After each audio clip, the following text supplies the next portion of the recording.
నిన్న వరంగల్లో జరిగిన మీటింగ్ విస్కీ బాటిల్ల మీటింగ్ అది. నాకెవరో మిత్రులు చెప్తా ఉన్నారు పొద్దున్న లేస్తే జనానికన్నా ఎక్కువ విస్కీ బాటిల్లే ఉన్నాయి అక్కడ అని. మహిళలు కనబడలే నిన్న మీటింగ్లో. కారణం విస్కీ బ్రాందీకి వారు లోకలే కాబట్టి మహిళలు ఎవరు రాకుండానే మీటింగ్ జరుపుకున్నటువంటి సందర్భం. నేను మీ ద్వారా కేసీఆర్ గారికి బీఆర్ఎస్ పార్టీకి ఛాలెంజ్ విసురుతా ఉన్నాను. సమయం మీదే, వేదిక మీదే. మీరు ఎప్పుడంటే అప్పుడు చర్చకు సిద్ధం. మీరు 10 సంవత్సరాలుగా తెలంగాణ రాష్ట్రానికి ముఖ్యమంత్రిగా చేసిందేమిటి, మేము 15 మాసాలుగా మా ముఖ్యమంత్రి రేవంత్ రెడ్డి గారు తెలంగాణకు చేసిందేమిటో చర్చించుకుందాం. వేదిక మీరే నిర్ణయించండి. ఫామ్ హౌస్కి వెళ్ళి బయటకు వచ్చి ఎప్పుడు అంటే అప్పుడు వేదిక మేము వస్తాం, మీరు రండి, చర్చించుకుందాం. దిగిపోయిన తర్వాత కూడా అబద్ధాలతో ప్రజల్ని మభ్యపెట్టే ప్రయత్నం మీద చేస్తూ ఉండే కేసీఆర్, ఇది మంచిది కాదు. దేశ చరిత్రలో ఒక రాజకీయ కుటుంబం అత్యంత తక్కువ సమయంలో అత్యంత ఎక్కువ ప్రజాధనాన్ని దోచుకున్న కుటుంబం ఈ దేశంలో ఏదైనా ఉంది అంటే అది కేసీఆర్ కుటుంబము. ప్రాజెక్టుల పేరిట, భూముల పేరిట ప్రజల సొత్తుని దోచుకోవడమే కాకుండా ఈ రాష్ట్రాన్ని అప్పుల పాలు చేసి, ఒక దూరదృష్టి లేకుండా, ఒక విజన్ లేకుండా, ఒక ఆలోచన లేకుండా ఇబ్బడి ముబ్బడిగా అప్పులు తెచ్చి ఈ రాష్ట్రాన్ని అప్పులో కూర్చోబెట్టి పలాయనం చిత్తగించిన మనిషి ఇవాళ కాంగ్రెస్ పార్టీ గురించి మాట్లాడుతూ ఉన్నారు. తెలంగాణ మళ్ళీ ఎప్పుడు కూడా బాగోకుండా అంత పాతాల్లోనికి దిగజార్చినటువంటి కేసీఆర్ ఎప్పటికీ తెలంగాణ రాష్ట్రానికి విలన్గానే మిగిలిపోతాడు. రానున్న తరం, యువతరం ఎప్పుడు నేను క్షమించదు. కాంగ్రెస్ పార్టీని విలన్ అంటా ఉన్నాడు. దేశం కోసం సర్వం త్యాగం చేసిన గాంధీ కుటుంబం గురించి మాట్లాడుతూ ఉన్నాడు. నీ లెక్క ఏమిటి, నీ స్థాయి ఏమిటి, గాంధీ కుటుంబం స్థాయి ఏమిటి? దొంగ పాస్పోర్ట్లు సృష్టించి చాలామందిని మోసం చేసి దొంగ పాస్తో ఫారెన్ పంపించినటువంటి చరిత్ర కేసీఆర్ గారిది అనేది మర్చిపోకుండా ఉండేందుకు నేను మళ్ళీ వాళ్ళు గుర్తు చేస్తా ఉన్నాను. ఆనాడు కాంగ్రెస్ హయాంలో దొంగ పాస్పోర్ట్లు సృష్టించి మ్యాన్ పవర్ బిజినెస్ చేసిన కేసీఆర్ ఇవాళ కాంగ్రెస్ వల్లే కదా తెలంగాణ వస్తే నువ్వు ముఖ్యమంత్రి అయినావు. నీ కొడుక్కి, కూతురికి, అల్లుడికి అంబాసిడర్ కారులో పెట్రోల్, డీజిల్ పోసుకునే కూడా డబ్బు లేనటువంటి పరిస్థితి నుంచి వీళ్ళు ఒక్కొక్కరు 10 ఇంపోర్టెడ్ కార్లు మెయింటైన్ చేసే స్థాయికి వచ్చింది కాంగ్రెస్ వల్ల కాదా? అందుకు కాంగ్రెస్ విలనా? తెలంగాణ ఇచ్చినందుకు కాంగ్రెస్ విలన్ అవుతుందా? తెలంగాణ సాకారం చేసినందుకు కాంగ్రెస్ విలన్గా నిలబడాలా? ఇచ్చిన మాట ప్రకారం ఇవాళ 1 సంవత్సరం లోపల 60,000 ఉద్యోగాలు ఇచ్చినందుకు కాంగ్రెస్ విలన్గా చూపాలా? అరే నిజమైన విలను మీరు. కారణం మీరిచ్చి, ప్రజలకు ఇచ్చి, వాగ్దానాలు ఇచ్చి మోసం చేసిన చిట్టా చదువుతాను నేను. ఒక కుటుంబానికి 1 ఉద్యోగం అన్నావు, మోసం. ప్రతి కుటుంబానికి 2 బెడ్ ఇల్లు ఇస్తామన్నావు, అబద్ధం. ప్రతి దళిత కుటుంబానికి 3 ఎకరాల భూమి ఇస్తానన్నావు, ద్రోహం. ప్రతి కేజీ నుంచి పీజీ వరకు ఉచిత విద్య ఇస్తానని మోసం చేశావు. ప్రతి ఇంటికి తాగునీరు ఇస్తాన్నావు. మిషన్ భగీరథ పేరట 25,000 కోట్లు దండుకున్నావు. 15,000 కోట్లకే కంప్లీట్ కావాల్సినటువంటి మిషన్ భగీరథ 48,000 కోట్లకి ఎందుకు ఎగబాకింది? ఆ ఎగబాకిన సొమ్ము ఎవడు తిన్నాడు? కేసీఆర్ కుటుంబం తినలేదా? 1,000 కోట్లు కాళేశ్వరం పేరు మీద 1,00,000 కోట్లు, 1,25,000 కోట్లు గోదావరి నదిలో పోసి 1,000 కోట్లు దండుకున్న మాట వాస్తవం కాదా? ఇలా కాళేశ్వరం కూలిపోలేదా? కాళేశ్వరం ప్రాజెక్టుగా మిగిలిపోలేదా? ఎవరి నిర్వాకం వల్ల? నీ చాతకానితనం వల్ల, నీ పరిపాలన దక్షత లేక వల్ల ఇలా రాష్ట్రం అప్పుల పాలవడమే కాకుండా ఇలాంటి ప్రాజెక్టులన్నీ కూడా పనికి రాకుండా పోయినటువంటి సందర్భం ఇవాళ ప్రజలు తెలుసుకోవాల్సిన అవసరం ఉంది. కేసీఆర్ బాబు మర్చిపోయినారేమో, ప్రజలు ఇంత తొందరగా మర్చిపోతారున్న దుర్పాలన, దరిద్ర పాలన ప్రజలు మర్చిపోయారని అనుకొని మాట్లాడుతూ ఉన్నారేమో. నేను మళ్ళీ ప్రజల కోసం గుర్తు చేస్తూ ఉన్నాను. ఆదివాసీలు ముస్లింలకు రిజర్వేషన్ పెంచుతామన్నావు, ఇదొక పెద్ద ఫ్రాడ్. దళిత బంధు ఎన్ని కుటుంబాలకు ఇచ్చావు? మిగతా కుటుంబాలకు ద్రోహం చేయలేదా? బీసీ బంధు అసలు టేకాఫే కాలేదు, ఇదొక మోసం కాదా? ఇస్తాంబుల్ నగరాన్ని ఓల్డ్ సిటీ నుంచి తీస్తానన్నావు, ఎంత పచ్చి మోసమయ్యేది? ఎక్కడ చేయగలను? ఇస్తాంబుల్ కరీంనగర్ని లండన్ చేస్తానన్నాడు, నిజామాబాద్ని డల్లాస్ చేస్తానన్నాడు, పచ్చి మోసం కాదా? ప్రజలు మర్చిపోయినారా? దళిత ముఖ్యమంత్రిని చేస్తానని ఒక దళితుడు మంత్రిగా ఉంటే, ఉప ముఖ్యమంత్రిగా ఉంటే అర్ధరాత్రి పీకేసిన పాపం నీది కాదా? ఏం పాపం చేశాడని ఇంతవరకు చెప్పలేని పరిస్థితి, ఎందుకు పీకేశారో చెప్పలేని పరిస్థితి. దళితులను మోసం చేశారు. ఇలా 420 వాగ్దానాలు అంటే 420 వైఫల్యాలు మీ నాయనా.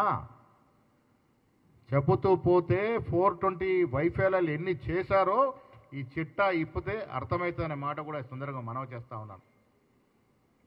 ఇవాళ మేం చెప్పేది కాదు, నేషనల్ డ్యామ్ సేఫ్టీ అథారిటీ వాళ్ళు చెప్తా ఉన్నారు.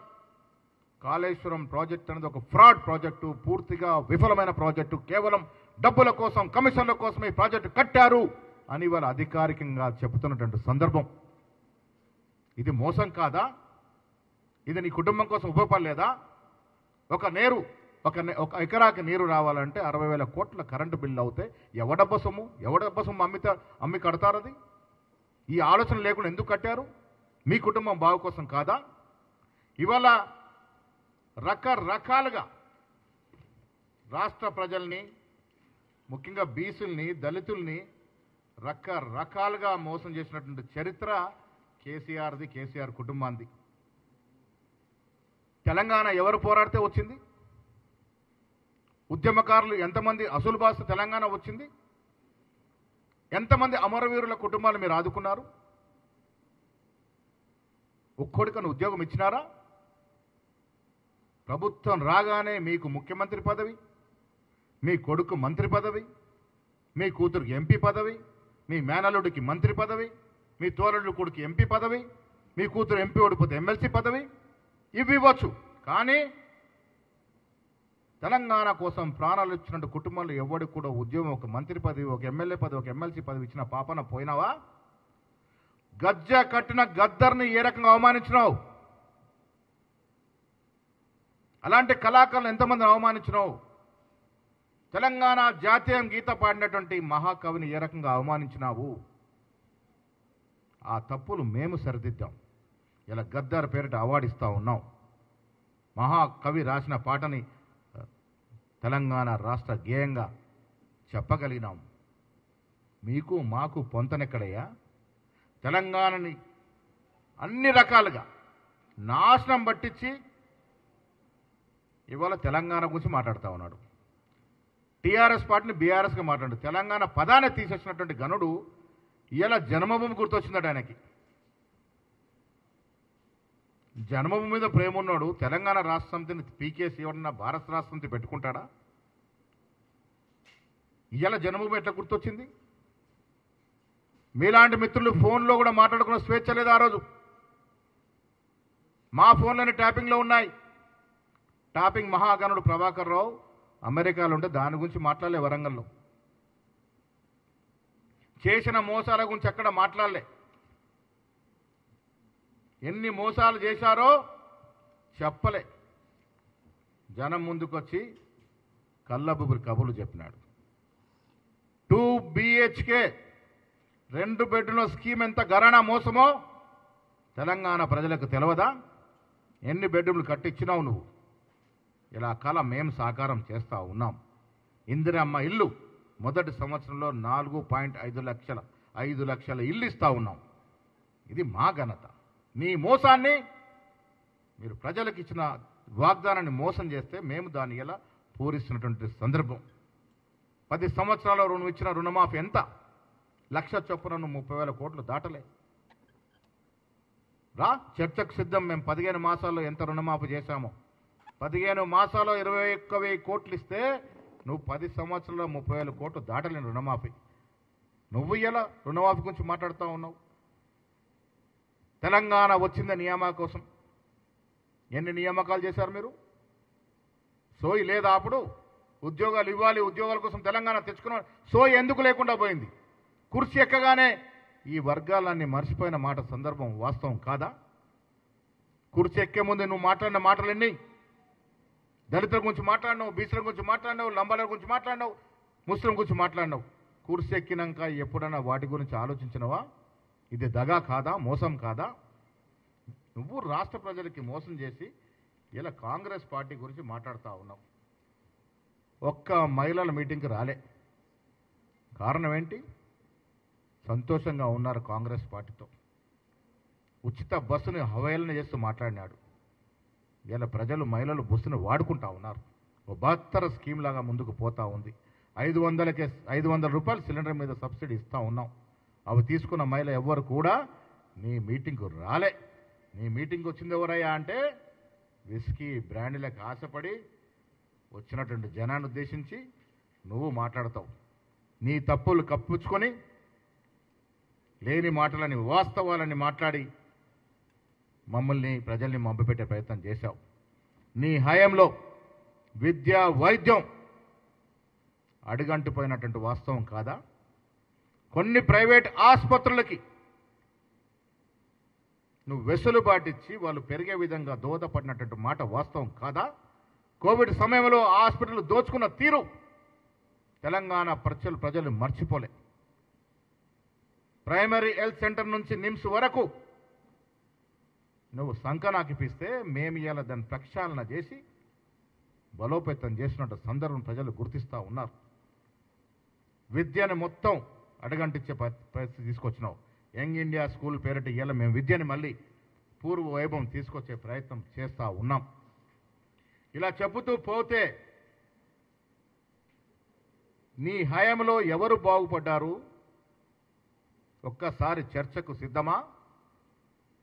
ప్రైవేట్ వ్యక్తులు, బడా వ్యాపారస్తులు, పెద్ద పెద్ద కంపెనీలు, పెద్ద పెద్ద బిల్డర్స్ తప్ప సామాన్యుడి గురించి ఎప్పుడైనా ఆలోచించినావా? కాంగ్రెస్ ప్రభుత్వం వచ్చిన తర్వాత సంక్షేమ హాస్టళ్ల కోసం ఆహారం, కాస్మెటిక్స్, యూనిఫామ్, సబ్బు, టూత్ బ్రష్ ఇవన్నిటి కూడా రెట్టింపు చేయడమే కాకుండా మెస్ ఛార్జీలు 40% పెంచిన ఘనత కాంగ్రెస్ పార్టీది. 10 సంవత్సరాలు ఈ బీద పిల్లల గురించి ఒక్క రోజైనా ఒక్క క్షణమైన ఆలోచించిన పాపాన పోయినవా కేసీఆర్ గారు? ఇవాళ మీరు మీ నిర్వాహకం గురించి మాట్లాడుతూ ఉన్నారు. సన్న బియ్యాలు నేనేదో గొప్పగా చెప్తున్నట్టు ఇప్పుడు వరి వండింది తెలంగాణలో అని. అరే లెక్కలు తీసుకొని మాట్లాడు నాయనా. దేశ చరిత్రలో మొట్టమొదటిసారి ఈ సంవత్సరం వరి సాగులో దేశంలోనే మిన్నగా ఉంది తెలంగాణ.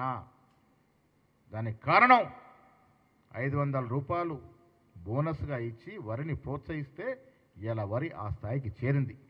నీ హయాంలో కల్లాల మీద, వడ్ల కుప్పల మీద పడి చనిపోయినటువంటి సందర్భాలు ఇంకా తెలంగాణ రైతులు మర్చిపోలేదు కేసీఆర్ గారు. ఆనాడు తెలంగాణ రాష్ట్రం యావత్ దేశంలో 2వ స్థానంలో ఉండింది ఆత్మహత్యలో, రైతు ఆత్మహత్యల్లో.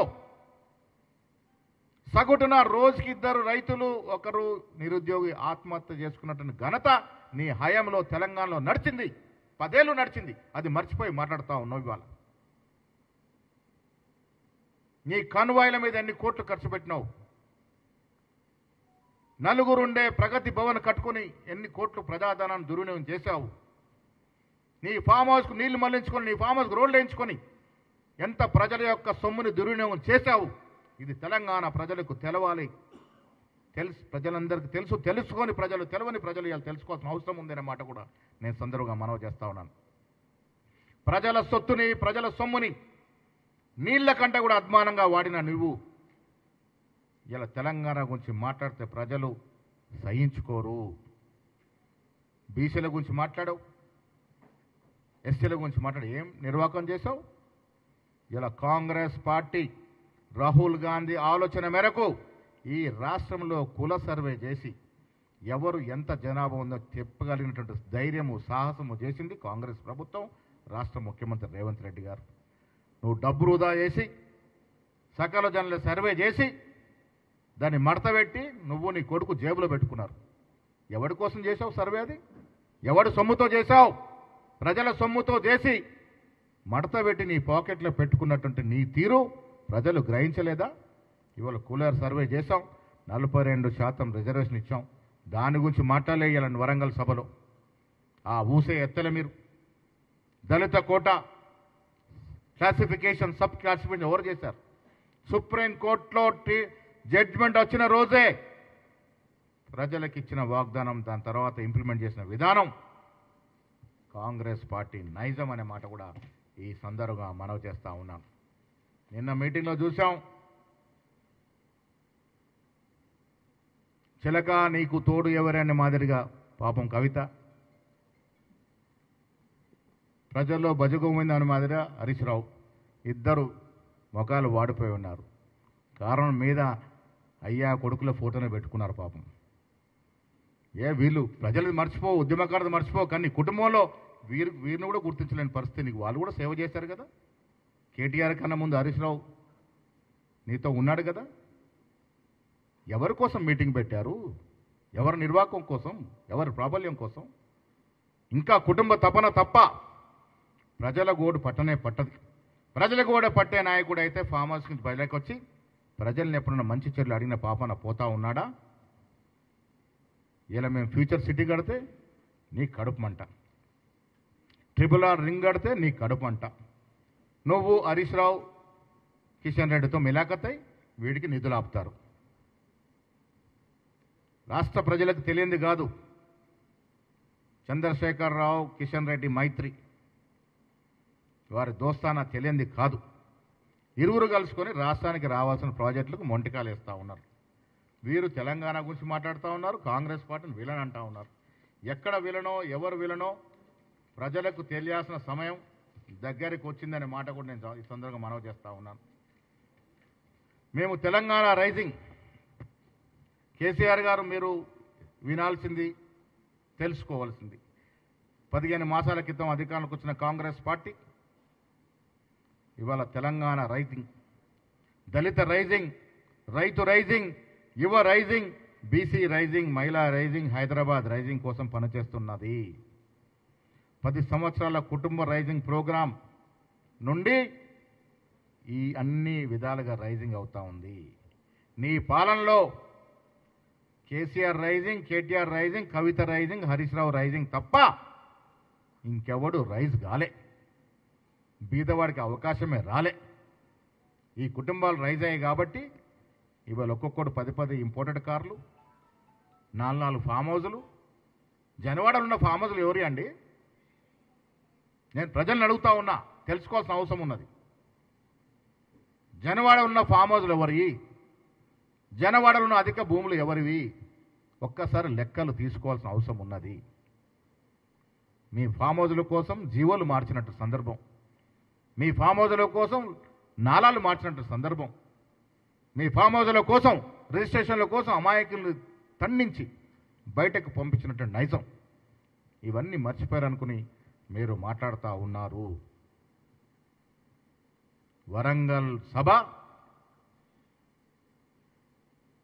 జనం కొంత వచ్చిండొచ్చు, కానీ మీరు మాట్లాడే దాంట్లో పసలేదు. దానికి కారణం మీ కాలం చెల్లింది.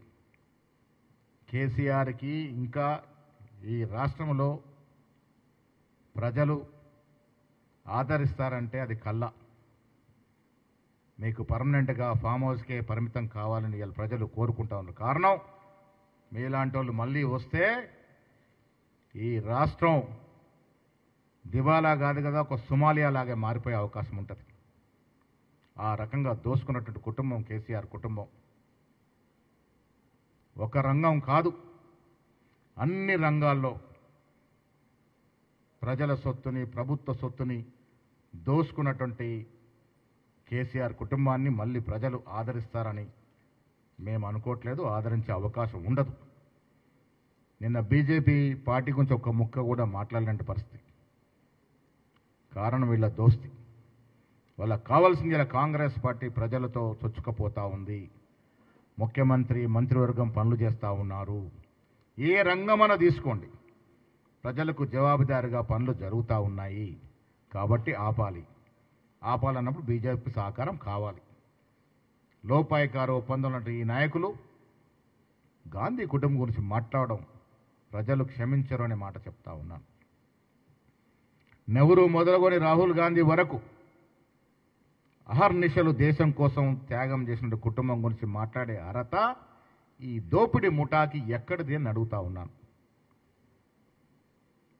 దొంగ పాస్పోర్ట్ల మొదలుకొని కాళేశ్వరం లాంటి అవినీతి ప్రాజెక్టుల వరకు, ప్రభుత్వ భూములు కాజేసే వరకు ఈ దొంగల మూట గాంధీ కుటుంబం గురించి మాట్లాడడం చాలా విడ్డూరంగా ఉంది. 10,000 ఎకరాలకి పైగా ఈ హైదరాబాద్ ఇన్ అండ్ హైదరాబాద్ భూములు అమ్మిన ఘనత మీది కాదా? ప్రజలకు తెలుసు కాబట్టే మిమ్మల్ని ఇంటికి పంపినారు. మళ్ళీ మీరు అధికారంలోకి వస్తే ఈ రాష్ట్రం అధోగత అవుద్దనే ఉద్దేశంతోనే ముఖ్యంగా రైతాంగం మిమ్మల్ని ఇంటికి పంపించినట్టు సందర్భం మర్చిపోయి మీరు చేసిన దోపిడీ, మీరు చేసిన అవినీతి పాలన, మీరు చేసిన అరాచక పాలన, మీరు చేసిన కుటుంబ పాలన, మీరు చేసిన పత్రికా విలేకరుల యొక్క వ్యతిరేక పాలన, మీకేమైనా స్వేచ్ఛ ఉండిందా మిత్రులారా? ఆ రోజు పత్రికల మీద, యజమానుల మీద ఆంక్షలు విధించినటువంటి పాపం కేసీఆర్ది కాదా? టీవీ ఛానల్ని బ్యాన్ చేసిన పాపం కేసీఆర్ది కాదా? ధర్నా చౌకులు ఎత్తేసిన పాపం కేసీఆర్ది కాదా? హౌస్ అరెస్టులు కొన్ని వేలు చేసిన పాపం కేసీఆర్ది కాదా? ప్రతిపక్ష నాయకుల నోర్లు మూయించిన పాపం కేసీఆర్ది కాదా? కోదండరాముని గల్లా పట్టుకొని బయటకు ఈడ్చిన పాపం కేసీఆర్ది కాదా? గద్దరు 4 గంటలు వేచి ఉంచి అవమానపరిచిన పాపం కేసీఆర్ది కాదా?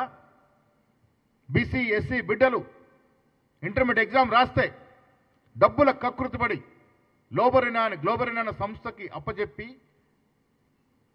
వాడు సరిగా దిద్దకుంటే కొన్ని 10ల సంఖ్యలో విద్యార్థులు చనిపోతే ఆ పాపం మీది కాదా? తప్పుల తడక వల్ల అన్యాయంగా పాస్ అయి కూడా ఫెయిల్ అయినట్టుగా చూపించడం వల్ల విద్యార్థులు చనిపోయిన పాపం మీది కాదా? ఎన్నిసార్లు గ్రూప్ ఎగ్జామ్స్లో పేపర్ లీకేజ్కి పాల్పడి మీ కుటుంబ సభ్యులు పేపర్ లీకేజ్ చేసి అమ్ముకున్న పాపం మీది కాదా? ఎంతమంది జీవితాలతో ఆడుకున్నారు మీరు? ఎన్నిసార్లు పేపర్ లీక్ అయినాయి? ఎవరి ప్రమేయం వల్ల లీక్ అయినాయి? మీ కుటుంబ సభ్యుల ప్రమేయం లేదా దాంట్లో? లీకేజీల వల్ల ఎన్ని కుటుంబాలు రోడ్డున పడ్డాయో ఆ పాపం మీది కాదా అని అడుగుతా ఉన్నాను. పాపపు పాలన సాగించి ఇవాళ ఆ పాపాతుల ముఠ వచ్చి కాంగ్రెస్ గురించి మాట్లాడుతూ ఉంది. మీ పాపాలు పెరిగినాయి కాబట్టే పార్లమెంట్లో మీ గుండు సున్నా ఇచ్చినారు. అసెంబ్లీలో మీకు ప్రతిపక్ష హోదా వస్తే నువ్వు ఒక్కరోజు బయటికి రాని పాపం. పెద్దవాడుగా కేసీఆర్ని గౌరవిస్తాం, కానీ ఆయన చేసిన 10 ఏళ్ల అరాచక పాలన తెలంగాణ రాష్ట్ర ప్రజలు క్షమించరు. రాష్ట్రంలో ఆస్తుల విధ్వంసం జరిగింది, ఆర్థిక విధ్వంసం జరిగింది. నిరుద్యోగులు ఎంతో మంది అస్సులు బాసినారు. ఉద్యోగాల కోసం వేచి చూసి కేసీఆర్ పోకడ వల్ల, కేసీఆర్ నిర్వాకం వల్ల, కేసీఆర్ దొరపాలన వల్ల ఎంతో మంది ఆత్మహత్యలు చేసుకున్నటువంటి సందర్భం మర్చిపోకూడదు. అన్ని రకాలుగా తెలంగాణని నట్టెట్ట ముంచి నాశనం చేసిన వ్యక్తి ఇలా బహిరంగ సభల పేరిటొచ్చి అబద్ధాలు చెప్పుకునే ప్రయత్నమే చేస్తూ ఉన్నారో ఇది ప్రజలు గ్రహిస్తూ ఉన్నారు. మీరు ఎన్ని మాటలు చెప్పినా మీ పాపం మూడింది కాబట్టి మిమ్మల్ని ఇంట్లో కూర్చోబెట్టినారు. మళ్ళీ మీకు అలాంటి అవకాశం తెలంగాణ ప్రజలు ఇస్తారనుకుంటే అది అవివేకం అవుతుంది. కేసీఆర్ గారు, మీరు ఫామ్ హౌస్కే పరిమితం అవ్వడం ఇది ప్రజలు కోరుకున్నట్టు సందర్భం. మీ కొడుకు, మీ కూతురు, మీ హరీష్ రావు వల్ల ఎంత ఇబ్బంది పడుతున్నావో నువ్వు మాకు కూడా తెలుసు. ఆ సానుభూతి మాకుంది.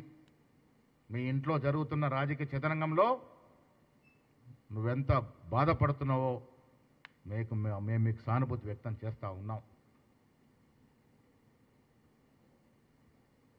కేటీఆర్ గారు ఎన్ని అబద్ధపు ప్రచారాలు సోషల్ మీడియా ద్వారా ప్రచారం చేసినా అది క్షణికాలమే నిలుస్తుంది. వాస్తవాలు తెలుస్తూ ఉన్నాయి ప్రజలకి. హెచ్యు భీముల్లో మీరు ఆడిన నాటకం, మీరు ఏ టెక్నాలజీ వాడి ఎంత అబాసుపాలు చేయాలనుకున్నారో ప్రభుత్వాన్ని ప్రజలు గ్రహిస్తూ ఉన్నారు. ఈ టెంపరీ గెయిన్స్ తప్ప పర్మనెంట్ గెయిన్స్ ఉండవు అనే మాట మీరు గుర్తుపెట్టుకోవాల్సిన అవసరం ఉన్నది. కేసీఆర్ నిన్న మాట్లాడినటువంటి మాటలన్నీ కూడా అబద్ధాలు. ఆయన 10 ఏళ్ల నిర్వాహకంలో చేసిన దోపిడీ, అరాచకము, అన్యాయమైన పాలనని ప్రజల నుంచి దారి మళ్లించేందుకే ఈ రకమైనటువంటి మాటలు మాట్లాడినారు. ఎక్కడ కూడా స్పందన లేదు. పక్కన్న వాళ్ళు కేటీఆర్ ముఖ్యమంత్రి, హరీష్ రావు ముఖ్యమంత్రి అని పోట్లాట తప్ప ఎక్కడ స్పందన కనవాలే. నాకైతే నేను కూడా చూశాను నిన్న. మహిళలు రాలే, నిజమైన రైతులు రాలే.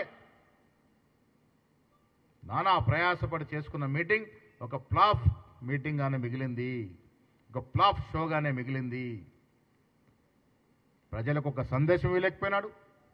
10 ఏళ్ల పాలన మీద వివరణ ఇవ్వలేకపోయినాడు. ఆయన చేసిన దోపిడీ మీద మాట్లాడలేకపోయినాడు. ఇవాళ ప్రజలు కోరుకుంటుంది మీరు 10 ఏళ్ళు జరిగిన దోపిడీ మీద ఫస్ట్ వివరణ ఇవ్వాల్సిన అవసరం ఉన్నది. ప్రజల ఆస్తులు, ప్రభుత్వ ఆస్తులు మీరు చేసిన దోపిడీ ప్రజలు మర్చిపోలేదు. మీకు భవిష్యత్తులో వాళ్ళు ఆదరిస్తారనుకుంటే పొరపాటే అవుతుంది. Thank you. షబీర్ అలీ గారు.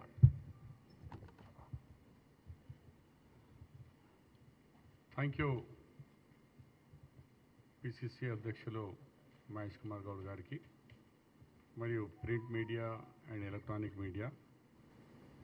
నిన్న జరిగిన బీఆర్ఎస్ అధ్యక్షుడు కె చంద్రశేఖరరావు గారి నాయకత్వంలో జరిగిన సభ సిల్వర్ జూబ్లీ ఫ్లాప్ షో. ఎందుకంటే 25 సంవత్సరాలు అంటే సినిమా వాళ్ళు చేసుకుంటున్నారు 25th 50 సంవత్సరాలు 25 సంవత్సరాలని. అది silver Jubilee show, flop show. ఇప్పుడే ప్రెసిడెంట్ గారు చెప్పినారు, నిన్న కేసీఆర్ గారు దాదాపు 50-52 నిమిషాలు మాట్లాడినారు. ఒక్కటి కూడా దాంట్లో నిజం లేదు. పిసిసి ప్రెసిడెంట్ గారు డైరెక్ట్గా ఛాలెంజ్ చేస్తున్నారు, బాబు నీ మేనిఫెస్టో ఇగో 2014 మేనిఫెస్టోలో నువ్వు 75 వాగ్దానాలు చేసినావు. ఇది 14లో అప్పుడు అధికారం రాలేదు, అరే చెప్పిండ్రా బాబు అనొచ్చు. దాని తర్వాత 2018లో అప్పుడు 32 మళ్ళీ వాగ్దానాలు చేసిండు. ఈ వాగ్దానాల గురించి మా వాగ్దానాలు మేము ఇచ్చిన దాని మీద కూడా ఈ 15 నెలలో మేమేం చేసినాము దాని మీద క్లారిటీగా అధ్యక్షులు గారు ఛాలెంజ్ చేశారు. కాబట్టి ఆయన చేస్తే కాంగ్రెస్ పార్టీ చేసింది, కాంగ్రెస్ పార్టీ రెడీ ఉంది. ఎక్కడ ఏ ప్లేస్లో ఎక్కడికి రమ్మంటే నీ ఫామ్ హౌస్కి రమ్మన్నా ఫామ్ హౌస్లో వచ్చి కూడా మీడియా ముందుగా లైవ్ పెట్టేసి దానికి ఛాలెంజ్కి యాక్సెప్ట్ చేస్తాం. నీ క్వశ్చన్ నీ మేనిఫెస్టో మా మేనిఫెస్టో దాని మీద మనం డిస్కస్ చేద్దాం. దాంతో సహా నిన్న మాట్లాడినప్పుడు గాంధీ ఫ్యామిలీ గురించి మాట్లాడే హక్కు నీకు లేదు కేసీఆర్. ఒకసారి ఆకాశం మీద ఊమితే ఆ ఊము మన మీదనే పడుతుంది. నువ్వు మర్చిపోకు. నీ చరిత్ర ప్రెసిడెంట్ గారు చెప్పినట్టు గల్ఫ్ బాధ్యతలకు మోసం చేసి పాస్పోర్ట్ ఇచ్చి వీసాస్ ఇచ్చి దాని మీదనే నీ యొక్క స్టాండింగ్ అక్కడని నీ పునాది. వాళ్ళు త్యాగమూర్తులు, త్యాగాలు చేసిన గాంధీ కుటుంబానికి తాగుబోతు కుటుంబానికి కలుస్తుందా ఎక్కడన్నా కేసీఆర్? మరి నాకు మంచి జ్ఞాపకం ఉంది, 2016లో నేను లీడర్ ఆఫ్ ది అపోజిషన్ ఉన్నప్పుడు కౌన్సిల్లో అడిగినా అసలు తెలంగాణ గురించి మీరే చెప్పుకుంటారు, మరి సోనియా గాంధీ పాత్ర విషయంలో మీరు చెప్తున్నారంటే స్పీకర్ గారికి చెప్పి కౌన్సిల్ చైర్మన్ గారు ఆన్ రికార్డుగా నేను చెప్తున్నా, సోనియా గాంధీ గారు ఈ తెలంగాణ తల్లి, తెలంగాణ ఉన్నంత దినాలు తెలంగాణ 3,50,00,000 జనాల గుండెలో ఇప్పటికీ ఒక తల్లిగా గౌరవంగా ఆమె చిరస్థాయిలో ఉంటుంది. ఇది కేసీఆర్ కాదు, నేను ముఖ్యమంత్రిగా నేను ఈ కౌన్సిల్లో ప్రకటన చేస్తాను. మరి ఏమైంది అని బుద్ధి? కౌన్సిల్లో అట్లా మాట్లాడతావు. తెలంగాణ ఇయ్యంగానే అమ్మ దగ్గర పోయి నాకద్దు దళిత్ ముఖ్యమంత్రి అంటావు, కాలు మొక్కి మొత్తం కుటుంబం అంతా కాలు మొక్కి చెప్తావు, బయటికి వచ్చి చేస్తావు. మాకేమో షబీర్ బాయ్ అంటావు. షబీర్ బాయ్ తెలంగాణలో పాత్ర అని నా 18లో 6 ఎమ్మెల్సీని తీసుకొని నాది లీడర్ అవ్వదు అపోజిషన్ పోయింది. అక్కడ భట్టి గారు ఒక దళిత్ నాయకుడుకు సిఎల్పి లీడర్ కాంగ్రెస్ చేస్తే ఆయన మెజారిటీ 11 ఎమ్మెల్యేలకు నువ్వు పార్టీ ఫిరాయించి ఆయనను హోదాతో కాలేజ్. నువ్వు ఎక్కడైనా ఎస్సీ బీసీ మాట్లాడతావు, నీకు సిగ్గు శరం ఉందా? మేము లైవ్ విట్నెస్ అయ్యాం, బాధ్యతలమయ్యా. మాకు లీడర్ ఆఫ్ ది అపోజిషన్ తొలగించినాం, ఆయనకు leader of the opposition assembly తొలగించినాం. ఇవన్నీ మాట్లాడుకుంటే అందు గురించి ఎక్కువ సార్ చెప్పేసిన అన్ని విషయాలు మా అధ్యక్షులు, నేను ఎక్కువ మరీ చెప్పకుండా మరి నీ కుటుంబంలో ఏమేం జరిగింది, అభివృద్ధిలో ఒక విషయం మెట్రో రైల్ మర్చిపోయినారు మీరు. హైదరాబాద్ మెట్రో రైల్ అన్నారు, మేము ఎక్కడ వదిలినారో అదే 10 సంవత్సరాల తర్వాత వచ్చి అదే మెట్రో రైల్ మళ్ళీ ఇంప్లిమెంటు ఫలక్నుమా మళ్ళీ మొదలుపెట్టిన చరిత్ర కాంగ్రెస్ పార్టీ ఉంది. వరి అన్నావు, వరి వేస్తే ఉరి వేస్తాను నువ్వే చెప్పినావు. ఒకసారి రైతు సదస్సులో నాకే డైరెక్ట్గా టీవీలు ముందుట ఏమైనా షబ్బీరును అసలు దేశ నాయకుడు రాష్ట్ర నాయకుడు తెలియదు, కానీ ఇదే నాను నేర్పించేది రైతులకు. వరి కోసుకొని గడ్డి కాలబెట్టుకొని నా మీద వేస్తావా అన్నాడు. నేనన్నా దమ్ముంటేరా, నేను తప్పు చేస్తే నా పొలంలో నాకు ఉరి, లేకుంటే ఎవరికి ఉరియాలో చెప్పు. అట్లా రైతుల కళ్ళాల మీద రేవంత్ రెడ్డి గారు, మహేష్ గౌడ్ గారు, మేము అందరం కలిసి ఎన్నిసార్లు పోయినామే. ఇప్పుడు ఒక్క ఫోన్ వచ్చి రాలే మాకు. మా కళ్ళాలు మంచిగా నడుస్తున్నాయి, వారదాన్ తక్కువ లేదు, మాకు గన్ని బ్యాగ్ లేదు, ఏది లేదని ఒక ముచ్చటనే లేదు. ఇవాళ రైస్ మిల్స్ వాళ్ళు వచ్చి సార్ మా రైస్ మిల్కు కొంచెం తక్కువ ఇస్తాను ఇవ్వమని గత సంవత్సరం కంటే ముందు బతికిలాడుతుండే రైస్ మిల్లులకు. అరే ఒక 3 లారీలు తీసుకురా బాబు, నీ దండం పెడతారా అంటే లేదన్నా స్థలమే లేదు మా దగ్గర అన్నారు. ఇప్పుడేమో మేమైనా ఇదేంటంటే అప్పుడు లేదన్నారు, ఇప్పుడు ఉన్నదంటే సన్న బియ్యం మీరే కొనేసి గోదాములు ఖాళీ అవుతున్నాయి కాబట్టి ఇప్పుడు మా దగ్గర రైస్ మిల్లో స్థలం ఉంది. అంటే నువ్వు కట్టిన ఏ ప్రాజెక్ట్ నీళ్ళు తీసుకోకుండానే మేము కట్టిన నాగార్జున, శ్రీశైలం, నిజాం కట్టిన నిజాం సాగర్, ఈ డ్యామ్లతోనే ఇలా ఇండియాలో హయ్యెస్ట్ క్రాప్ తీసిన ఘనత ఇలా తెలంగాణ రైతులది. కాంగ్రెస్ పార్టీ ఈ ఆదివారంలో జరిగేదానికి ఇవన్నీ కార్యక్రమాలు చేసినారు. మరీ ఎక్కువ చెప్పకుండా పిసిసి ప్రెసిడెంట్ గారు ఛాలెంజ్ చేసినారు. దమ్ముంటే కేసీఆర్ గారు పిసిసి ప్రెసిడెంట్ ఛాలెంజ్ యాక్సెప్ట్ చేయండి, దంగల్లో రండి. అక్కడ బోల్తేనా కుమే మేడక్ పుకారే చేసా ఎప్పుడో సంవత్సరానికి ఒకసారి అమాస్క పున్నంకు బయటికి వచ్చి మా మీద 2 రాళ్ళు వేసి बारिश का सीजन आने से पहले मेढक कोई कोई कोई बोलता అట్లా कोई कोई बोल के तुम పుకార్కి గైతని అందరు మా వాళ్ళు అంటారు ఎంత ఇచ్చిర్రా బాబు అంటే అన్న 2 ప్యాకేజీలు ఉంటాయి. Package 1 500 rupees and chicken biryani, package 2 300 1 quarter liquor and 1 chicken biryani, ఏది కావాలో అది తీసుకోమని 2 ప్యాకేజీలో నడిచింది. మహేష్ గౌడ్ గారు మా అధ్యక్షులు కరెక్ట్ పాయింట్ చేస్తారు. ఒక్క మహిళ లేదు. ఎందుకు మహిళ లేదు? దానికి కారణం వాళ్ళకి తెలుసు. మహిళలకు కాంగ్రెస్ పార్టీ సన్న బియ్యం వాళ్ళతో బస్తో సహా ఇవన్నీ కార్యక్రమం 200 ఎలక్ట్రిసిటీ సిలిండర్ ఇన్ని కార్యక్రమాలు చేసి నీ హయాంలో ఏం జరిగిందిరా బాబు? అందుగురించి ఇది ఫ్లాప్ షో. ఆ cinema flop, KCR drama flop. నీకు దమ్ముంటే నీకు పసా ఉంటే మా అధ్యక్షులు గారు ఇచ్చిన ఛాలెంజ్కి ముందుకు రా. ధన్యవాదాలు. Thank you.